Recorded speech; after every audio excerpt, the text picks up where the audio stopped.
when I went to the Yale Divinity School for my master's, though, my focus settled on the Reformed theological tradition, especially the work of Jonathan Edwards, the um, 18th century American preacher and theologian. And what fascinated me so much about Edwards was his ability to articulate a vision of divine presence that was so deeply embedded in the natural world. This was really striking to me, and his view that nature itself was charged with meaning, that it wasn't just a backdrop for human existence, but an expression of something greater. But my real entry point into religion and ecology, at least as I conceive of my place in the field now, came during my doctoral work at Princeton Seminary, and that was when I began reading the Transcendentalists more seriously, namely Ralph Waldo Emerson, Henry David Thoreau. And I did that under the influence of my teacher at the time, Jeffrey Stout at Princeton University. And what I found in someone like Emerson was an attempt to reimagine religious experience outside of doctrinal structures. But he did this in a way that held on to a deep sense of moral and spiritual engagement with the world. So, Emerson's writing alongside Thoreau's and others in the Transcendentalists literary movement of the 19th century led me to see how the questions that had always animated me, these questions about, what is the good life and how we recognize and respond appropriately to value beyond ourselves, beyond the boundaries of our own minds. These were, I began to see, also at the heart of American environmental thought.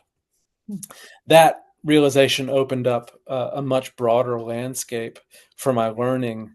I began to see that the kinds of ethical and theological questions that I was wrestling with in the Reformed theological tradition, these questions of transcendence and responsibility, moral obligation, these were also being worked out in the American environmental literary canon, right?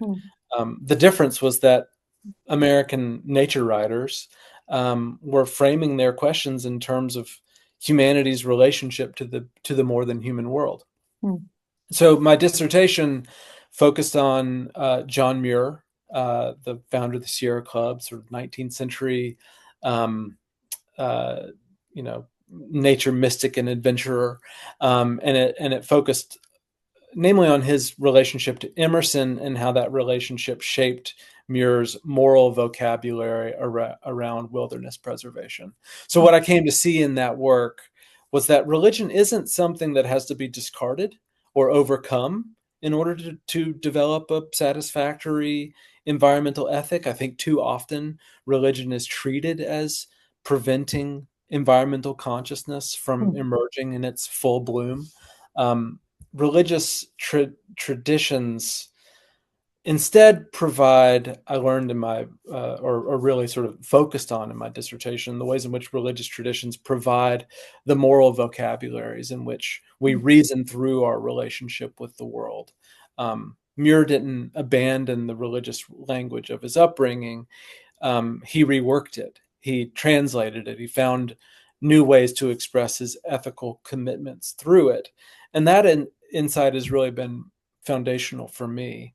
It reinforced for me the idea that religious vocabularies they're not these fixed things that perhaps need to be gotten rid of because they're preventing something new from coming into existence when it comes to our environmental consciousness.